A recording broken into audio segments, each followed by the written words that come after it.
नमस्कार दोस्तों, आज हम सुनेंगे सौंदर्य की नदी नर्मदा श्री अमृतलाल वेगड़ जी द्वारा रचित का एपिसोड 9 अध्याय 19 कबीरबड़ से विमलेश्वर। गुजरात में आने के बाद नर्मदा का स्वरूप कितना बदल गया है। अब वह शांत और संतुलित बहती है, क्योंकि अब उसके लिए संघर्ष करने की आवश्यकता नहीं रही। चट्टानें कब की गायब हो गई हैं, अब केवल रेत या मिट्टी है। नर्मदा का पाट चौड़ा है और चाल मंद। उसकी धारा तो अविरल बह रही है, लेकिन उसकी कलकल सुनाई नहीं देती। वह इतनी शांत बहती है कि उसकी पदचाप तक सुनाई नहीं देती। नर्मदा बोलने कम और सुनने ज़्यादा लगी है। अब वह वन विहार नहीं रहा, पहाड़ों से लुका छिपी का खेल नहीं रहा। यहाँ तक कि जिन पंच तत्वों से नर्मदा की देह का निर्माण हुआ है, पानी, चट्टान, प्रपात, शोर और मोड़, इनमें से एक एक करके अधिकतर छूटते जा रहे हैं। सबसे पहले गया प्रपात, इसके बाद चट्टान, चट्टान के साथ ही शोर भी चला गया, मोड़ भी पहले जैसे नहीं रहे। यही है जीवन। जो जीवन का सूर्यास्त निकट आता है, अधिकांश चीज़ें छूटती जाती हैं और अंतिम यात्रा के लिए यात्री हल्का फुल्का होता जाता है। नर्मदा की छिछली धारा पार करके हम कबीरबड़ पहुँचे। कहते हैं संत कबीर यहाँ आए थे। उनके प्रताप से बरगद का एक पेड़ इतना विशाल हुआ कि पूरे टापू पर छा गया। इस विशाल वटवृक्ष की छतनार छाया में हजारों लोग आश्रय ले सकते थे, लेकिन अब तो उसका थोड़ा सा ही अंश बचा है। वह भी काफ़ी बड़ा है और किसी भव्य स्मारक सा खड़ा है। और भी कई वृक्ष हैं, हरे भरे खेत हैं, पशु पक्षी हैं, मंदिर हैं। यहाँ आकर बड़ा अच्छा लगा। बड़ा एकांत है यहाँ। टापू में रात्रि निवास का यह प्रथम अवसर है। अभी कृष्ण पक्ष चल रहा है। मैंने देखा कि कृष्ण पक्ष में चांदनी करीब करीब उतनी ही है जितनी शुक्ल पक्ष में, मगर एक उजियारा पाक कहलाता है, दूसरा अंधियारा पाक।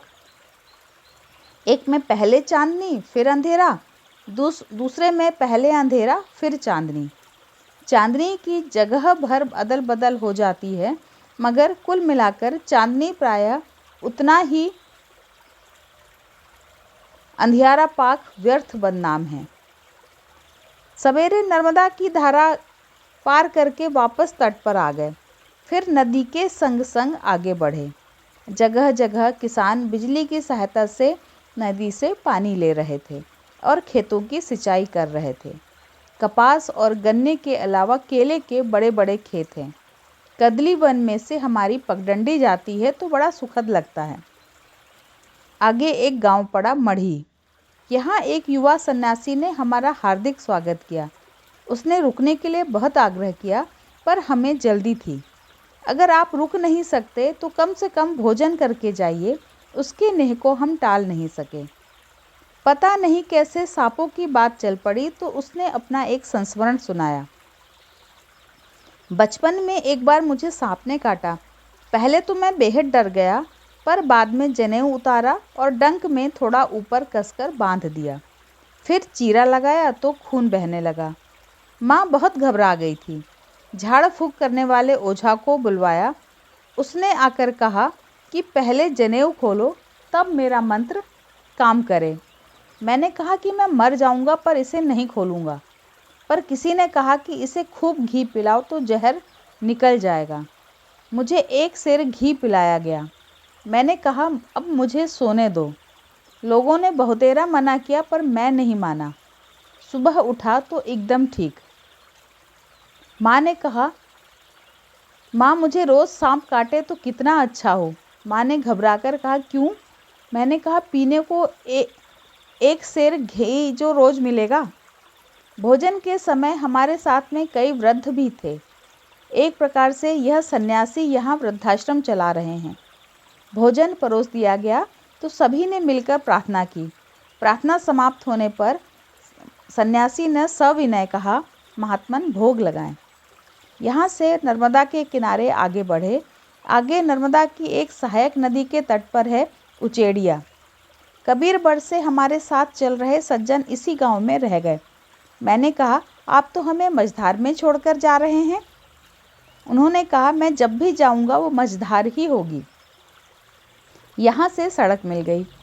सड़क के साथ साथ रेल की पटरी भी है। हमारे पास से धुआं छोड़ती हुई रेलगाड़ी निकल गई। अब नर्मदा छूट गई है। अब तो समुद्र तक सड़क से ही जाना होगा। सड़क उबाऊ है, लेकिन अब यही रास्ता है। नर्मदा का तट निचाट, सूना और निर्जन है। आगे नर्मदा में मिलने वाली नदियाँ, जिन्हें यहाँ लोग खाड़ी कहते हैं, कीच कांदे से इतनी भरी होंगी कि उन्हें पार करना मुश्किल होगा। फिर नर्मदा का पानी क्रमशः खारा होता जाता है और किनारे वीरान, बंजर और उजाड़। इसलिए हमने भी सड़क के किनारे चलना ही ठीक समझा। रास्ते में एक सारंगी वादक अपने गीत सुना रहा था, तो हम लोग भी सुनने खड़े हो गए। वह गा रहा था, एक जीवनो रे लाखों उपाधि, केम जीव जीवनार रे। अतः जीव एक है और परेशानियां लाख लाख, जीने वाला जिए तो कैसे जिए। उसका कंठ सुरीला था। कभी कभी वह गीत की कड़ी को बीच में ही छोड़ देता था, बाद में उसे फिर पकड़ लेता। वह गीत में से एक गहन गंभीर वेदना झांक रही थी। उसकी गीत से वातावरण में उदासी सी छा गई। तीसरे पहर हम उछाली पहुँचे। यहाँ नर्मदानंद जी का आश्रम है। बहुत पहले उन्होंने नर्मदा परिक्रमा की थी और उसका विस्तृत वृत्तांत गुजराती में प्रकाशित किया था। इसे मैंने चाव से पढ़ा। उनसे मिलने की बड़ी इच्छा थी, पर वे कहीं बाहर गए हुए थे, इसलिए उनके दर्शन ना हो सके। रात हम उनके आश्रम में ही रहे। गांव के छात्रों ने हम लोगों की सुख सुविधा का पूरा ध्यान रखा। यहाँ भी खूब मोर हैं। हम उन्हें प्रायः पास से देखते रहे। दूसरे दिन दोपहर के पहले यहाँ अंकलेश्वर पहुँचे। यह नर्मदा से प्रायः 10 किलोमीटर दूर है। इसके आसपास प्राकृतिक गैस व तेल के कुएं हैं, इसलिए यह एक बड़ा औद्योगिक नगर हो गया है। यहाँ के तेल के कुओं की लपटें रात के आकाश को रक्त रंजित करती जान पड़ती हैं। रात सजोद में रहे। सुबह चल दिए। दोपहर को हासोट पहुँचे। अनिल अब और आगे नहीं चल पा रहा था। वह रास्ते में बार बार रुकता, लंगड़ाता हासोट तक आ गया था, पर अब आगे चलना उसके बस की बात नहीं थी। चप्पल उसे काट रही थी, इसलिए अंकलेश्वर से उसने कैनवास के जूते खरीदे। अब वे भी बुरी तरह से काट रहे थे। लाचार होकर अनिल और मलय ने यहाँ से बस पकड़ी। मैं और श्यामलाल पैदल चले। डामर की सड़क से भभूखा निकल रहा है। श्यामलाल नंगे पाँव हैं। हम दोनों खूब तेज चल रहे हैं, जैसे कहीं आग बुझाने जा रहे हों। सीधी सपाट सड़क अंतहीन सी लग रही है। दोनों ओर विलायती बबूल की झाड़ियां हैं। इसके कांटे बड़े खतरनाक होते हैं। थकान से चूर पर खुशी से भरपूर हम तीसरे पहर कतपोर पहुँचे। कतपोर नर्मदा तट का आखिरी गांव नहीं है। आखिरी गांव विमलेश्वर है, लेकिन समुद्र पार करने के लिए नाव यहाँ से छूटती है, इसलिए परकम्मा वासियों का यहाँ जमघट रहता है। हम जब यहाँ पहुँचे तब वहाँ केवल 7 परकम्मा वासी थे। हमारे जाने से 11 हुए, लेकिन जब तक 25-30 नहीं होते तब तक नाव वाला नाव नहीं छोड़ता। गुजरात में नर्मदा तट के अधिकांश मंदिरों में पुजारी मध्य प्रदेश के हैं। परकम्मा वासी भी अधिकतर मध्य प्रदेश के ही होते हैं। यहाँ जो 7 परकम्मा वासी रुके हैं, उनमें 2 सन्यासी उत्तर प्रदेश या शायद हरियाणा के हैं, बाकी 5 मध्य प्रदेश के हैं। इनमें पति पत्नी हैं, साला बहनोई है और एक अकेला है। हम साथ ही समुद्र पार करेंगे। दूसरे दिन सुबह विमलेश्वर गए। नर्मदा समुद्र के इतने धीमे मिलती है कि यह निर्धारण करना मुश्किल है कहाँ नर्मदा का अंत है और कहाँ समुद्र का प्रारंभ। अब नर्मदा और समुद्र में फ़र्क करना बड़ा मुश्किल है। अंतिम 50 किलोमीटर नर्मदा का पानी खारा है, फिर भी विमलेश्वर नर्मदा तट का अंतिम गांव है, इसलिए यहाँ नर्मदा का सागर से संगम माना गया है। अपनी 1312 किलोमीटर लंबी यात्रा पूरी करने नर्मदा यहाँ आकर सागर में समा जाती है। विश्वास नहीं होता, यह वही छोटा सा निर्झर है जो अमरकंटक से चला था। अमरकंटक से चलते समय उसमें प्रस्थान का जैसा उत्साह था, यहाँ मंजिल पर पहुँचने का वैसा ही संतोष है। उन परकम्मा वासियों की खुशी का क्या कहना, जो कई कई महीनों की कठिन पदयात्रा के बाद जीवन में शायद पहली बार समुद्र के दर्शन करते हैं। असीम और अपार है मेरी खुशी। आखिर मैं समुद्र तक आ पहुंचा था। नर्मदा के उद्गम से संगम तक की मेरी यात्रा पूरी हुई थी। जीवन का बहुत बड़ा स्वप्न साकार हुआ था। खुशी से मैं छलछला उठा। ओह, जीवन कितना सुखद है। मेरे हाथ अपने आप जुड़ गए। मैंने नर्मदा का आह्वान किया। आह्वान नहीं किया, बल्कि रो पड़ा। प्रसन्नता के सहज स्वच्छ आंसू मेरे गालों पे लुढ़क रहे थे। काफ़ी देर चुपचाप बैठा मैं मन ही मन नर्मदा का यशोगान करता रहा। माँ नर्मदे, तुम्हारे शाश्वत सौंदर्य से तुम नित नूतन हो, चिर नवीन हो, तुम जानी पहचानी हो, फिर भी अद्भुत हो। मृदुल सरिता, तुम्हें मैं बचपन से जानता हूँ, फिर भी तुम्हारे सौंदर्य की झलक भर देख सका हूँ। यहाँ मानो तुम समुद्र से कहती जान पड़ती हो, मैं आ गई हूँ। अपने जीवन का कार्य मैंने पूरा कर लिया है। अब मैं अकलुष चेतना के साथ तुम्हारे पास आ सकती हूँ, और समुद्र भी तुम्हें इसी प्रकार स्वीकार करता है, मानो तुम उसके कलेजे का टुकड़ा हो। कितना कुछ देखने के बाद नर्मदा यहाँ आई है। क्या यहाँ उसे थोड़ा रुककर, पीछे मुड़कर अपनी यात्रा पथ का पुनरावलोकन करने का मन नहीं करता होगा? उसे पहाड़ों को, वनों की, घाटियों की, तीर्थ स्थानों की, किनारों की, घाटों की, जनपदों की, खेतों की, कूलन की, कछारों की याद तो आती होगी। पीछे मुड़कर देखने का मन तो करता होगा। यहाँ नर्मदा की यात्रा समाप्त होती है। अब तट का बंधन नहीं रहा, अब वह समुद्र में मिल जाती है। अब तो ताटस्थ नहीं, तादम्य ही धर्म है। यहाँ रेवा सागर संगम में मैंने स्नान किया। स्नान करते समय सभी स्वजनों को याद किया। आज जीवन के परम सुख के क्षणों में मैं उन्हें भी इस आनंद में सम्मिलित करना चाहता हूँ। नर्मदा यहाँ बहुत छिछली है। दूर दूर तक चिपचिपा कीचड़ है। ऐसे दलदल में नाव नहीं चल सकती, इसलिए कतपोर से चलती है। पहले शायद विमलेश्वर से चलती थी। यहाँ से वापस कतपोर आए। कतपोर से नर्मदा कोई 2 किलोमीटर दूर है। जब 25-30 परकम्मावासी इकट्ठे हो गए, नाव वाला नाव तभी छोड़ता है। यहाँ आए आज दूसरा दिन है, पर एक भी परकम्मावासी नहीं आया। अब तो दिवाली के बाद ही आएंगे। ऐसे में हमें यहाँ 1 सप्ताह तक रुकना पड़ सकता है। इतने दिनों तक यहाँ पड़े रहने की स्थिति में हम नहीं हैं। कुछ करना चाहिए। मछुआरों की बस्ती गांव के बाहर है, वहीं रहता है गुमान। परकम्मावासियों को वही उस पार ले जाता है। उससे मिलकर अपनी परेशानी बताई। उसने कहा, यहाँ मुहाने पर नर्मदा का पाट कोई 20 किलोमीटर चौड़ा है। जाने में 10 घंटे लगते हैं। हवा अनुकूल न हुई तो ज़्यादा भी लग सकते हैं। इतना ही समय वापस आने में लगता है। हमारी मजदूरी भी तो निकलना चाहिए। परिक्रमावासियों से हमें दान दक्षिणा के रूप में कुछ न कुछ मिल ही जाता है। मैंने कहा, तुम्हारा नुकसान नहीं होने दूंगा, मेहनताना दूंगा। कितना दोगे? 50 रुपये। मेरा साथी मछली पकड़ने समुद्र गया है, इसलिए तो मैं नहीं चल सकता, पर ठहरिए, दूसरों से पूछता हूँ। उसने 2-3 नाविकों से पूछा, पर कोई तैयार न हुआ। मैं मोलभाव के लिए तैयार था, पर कोई बात करने को तैयार नहीं था। हम वहाँ कोई 2 घंटे बैठे रहे, आखिर निराश होकर चले आए। यह कैसी मुसीबत आ पड़ी। इतने दिनों तक हम सारा का सारा दिन चलते रहे, क्या यह व्यर्थ हो जाएगा?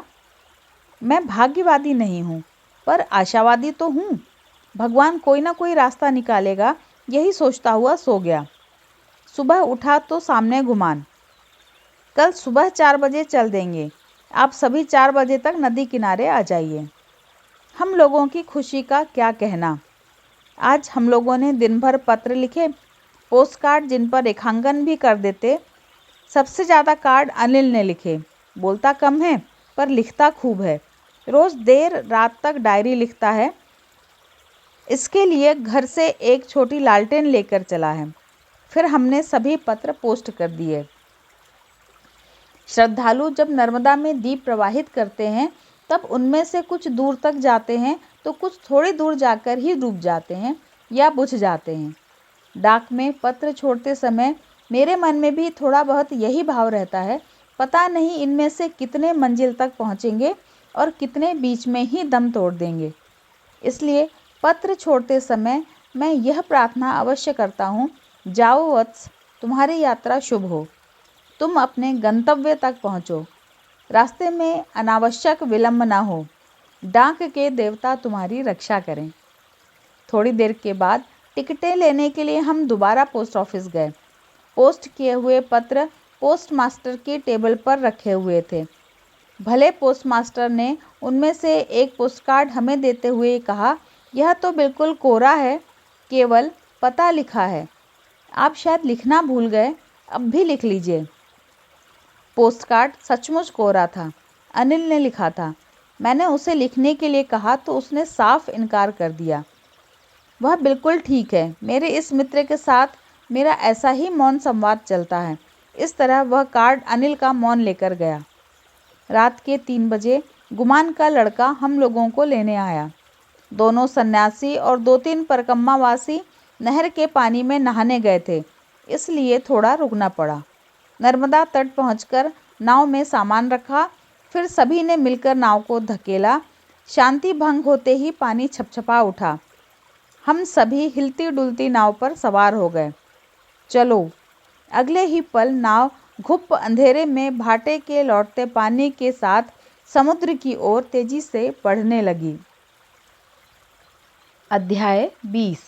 विमलेश्वर से मीठी तलाई, समुद्र यात्रा। रात के अंधेरे में डूबी नर्मदा उनींदी सी लग रही है। हमारी नाव भाटे के लौटते पानी के साथ समुद्र की ओर चली जा रही है।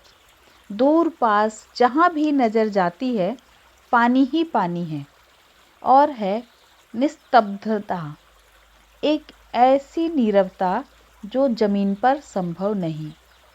भोर बेला में समुद्र की गोद में होना पावन लग रहा है।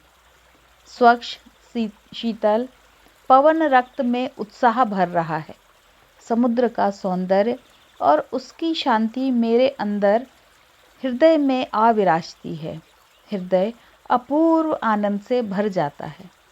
तारे धीरे धीरे विदा हो रहे हैं और पूरब के आकाश में उजाला भरने लगता है। देखते देखते समुद्र के गर्भ में सूरज का ललछौहा गोला निकलता है और अपने मोर पंख फैला देता है। रात के अंधेरे में जब नाव में बैठे थे तब हम अपने आप को कितना असुरक्षित अनुभव कर रहे थे। श्यामलाल जैसा बलिष्ठ नौजवान तक डर रहा था। एक तो अंधेरा, तिस पर समुद्र।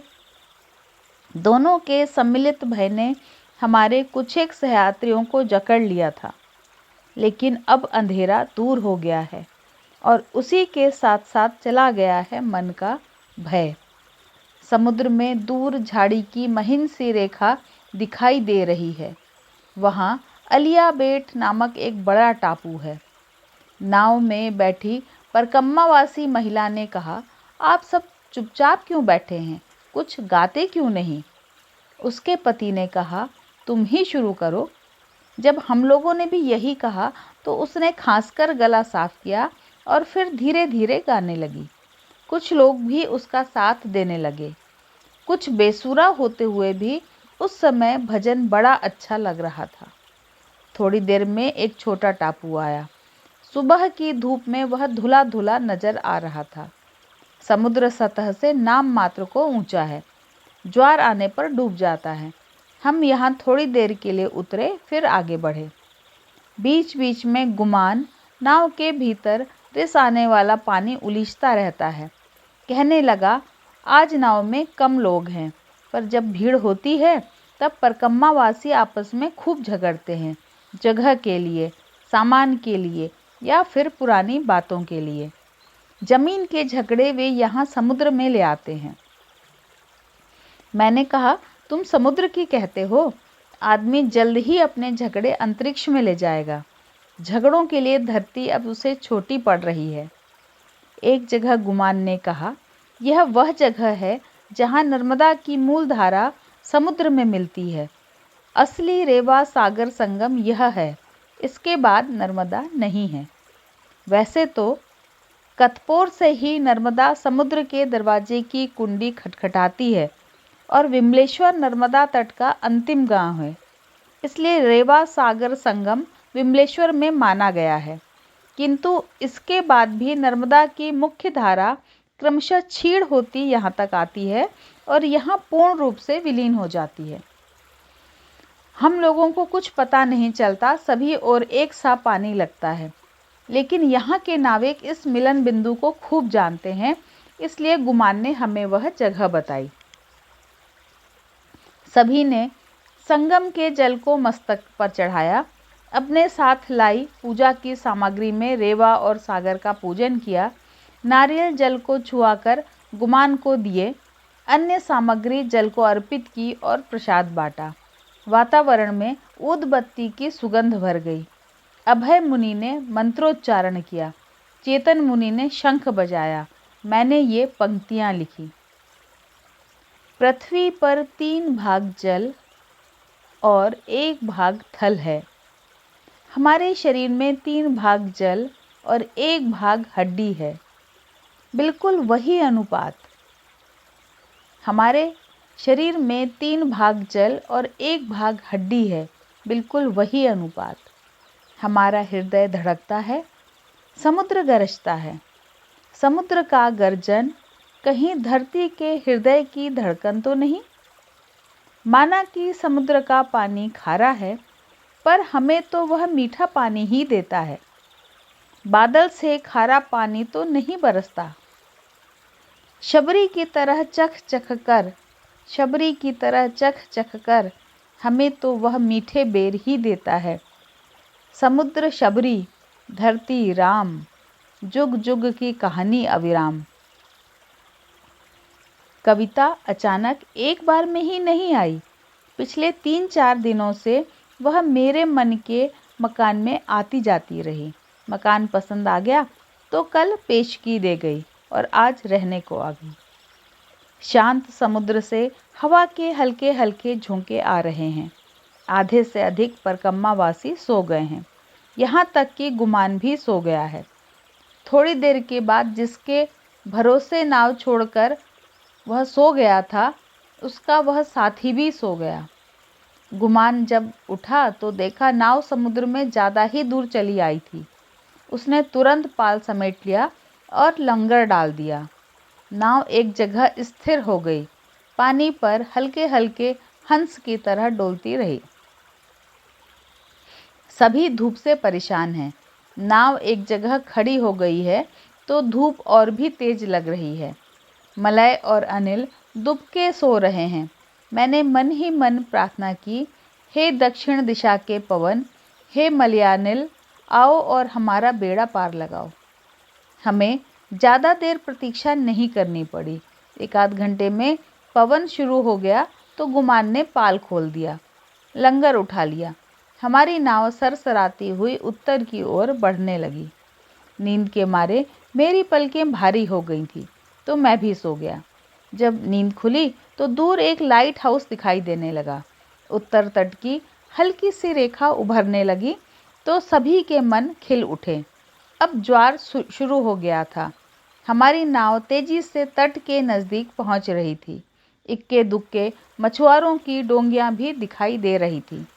उत्तर तट का प्रथम गांव हरिका धाम, इसके बाद मीठी तलाई दोनों पास पास ही हैं। मीठी तलाई में रहने की सुविधा है, खास तो पानी की, इसीलिए गुमान ने हमें मीठी तलाई उतारा। उस समय दोपहर के 2 बज रहे थे। धधकती धूप में नदी की रेत गरम कड़ाह सी तप रही थी। उसे पार करने में परकम्मा वासियों के पैर झुलस गए। दोनों सन्यासियों ने तो दौड़ लगा दी, कुछ एक ने पैरों में कपड़े की पट्टियां बांध ली। मीठी तलाई पहली नज़र में ही भाग गया।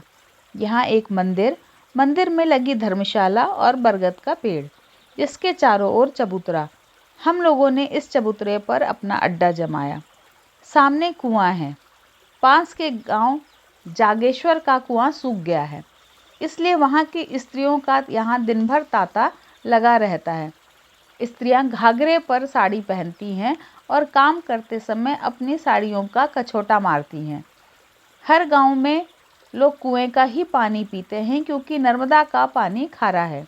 कुएं के पानी में भी कुछ खारापन रहता है, लेकिन यहाँ के कुएं का पानी बहुत अच्छा है।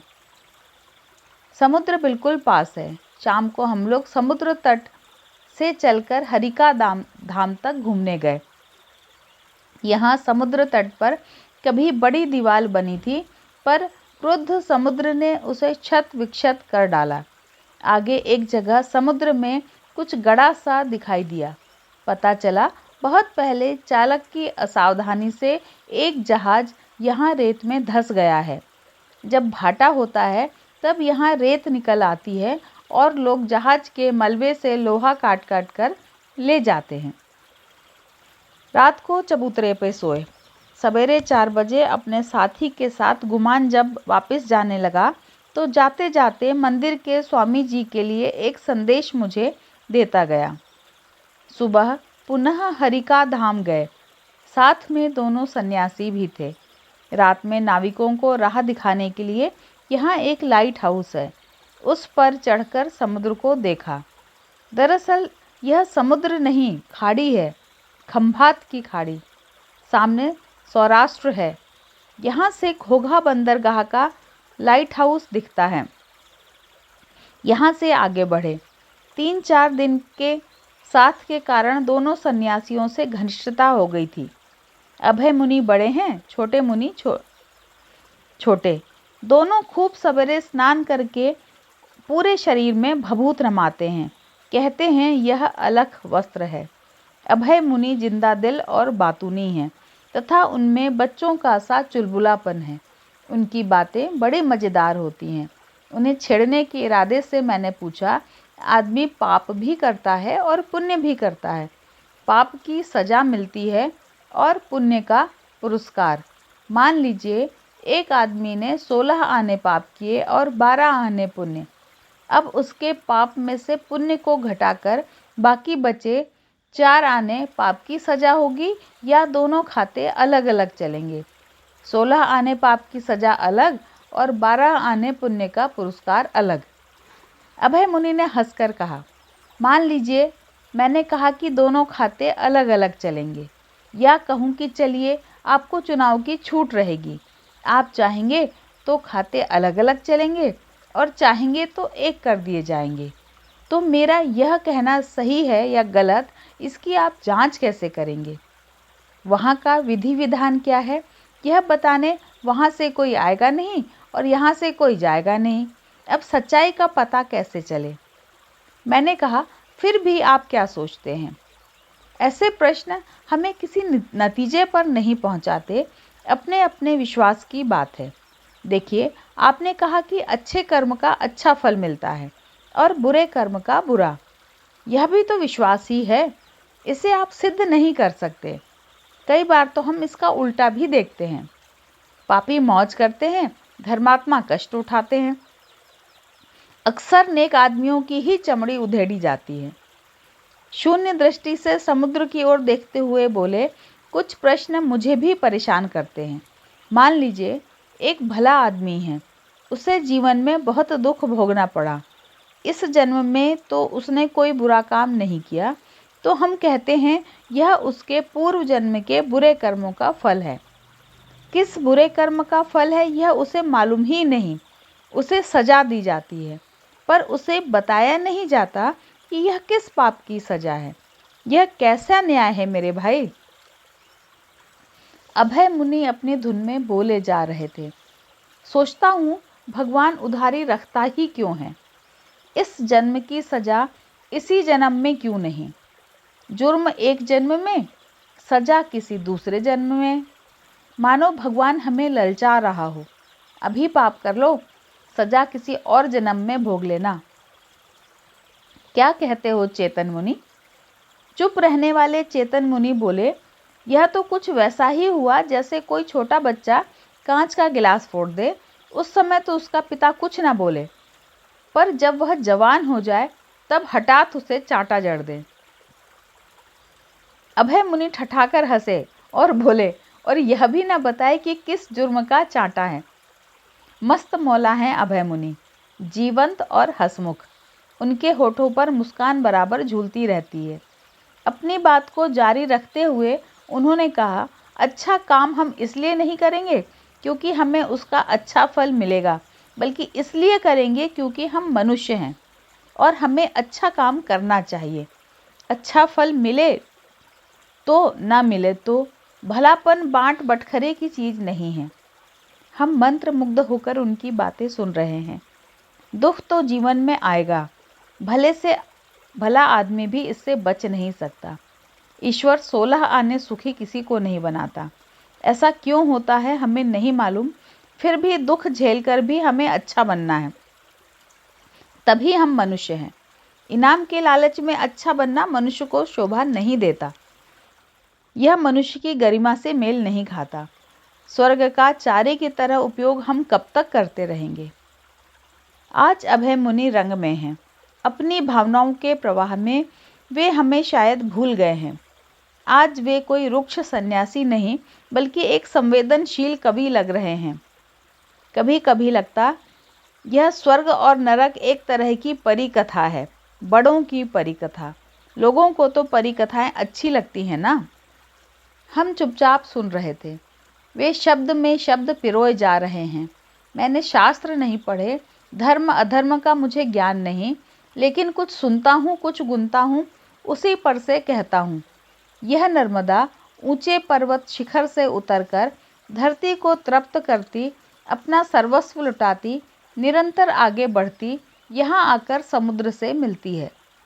जिस दिन यह नर्मदा हमारे भीतर प्रवाहित होगी, हमारा सारा दृष्टिकोण ही बदल जाएगा। हम लेना नहीं देना चाहेंगे, जीना नहीं जिलाना चाहेंगे। है यह कठिन, दूसरों के लिए जीना आसान नहीं है। इसमें बहुत कष्ट झेलने पड़ते हैं, लेकिन स्वेच्छा से हम जो कष्ट उठाते हैं वे भी मधुर लगते हैं। वे थोड़ी देर शांत रहे, मानो अंतर्लीन हो गए हों। अब कि उनका स्वर गंभीर हो चला है। शूलपाण झाड़ी की बात है। मैं अकेला ही चल रहा था। भीलों ने मुझे पूरा लूट लिया था। मेरे पास कुछ भी नहीं बचा था। भूख से बुरा हाल था। काफ़ी देर के बाद भील की झोपड़ी पड़ी। भील से कहा, बड़ी भूख लगी है, कुछ खाने को दो। वह झोपड़ी में गया और ज्वार की एक रोटी ले आया, साथ में न नमक न मिर्च। मैं भी इतना भूखा था कि उस रोटी को गपागप खा गया। दूसरी का इंतजार करने लगा, पर दूसरी रोटी नहीं आई।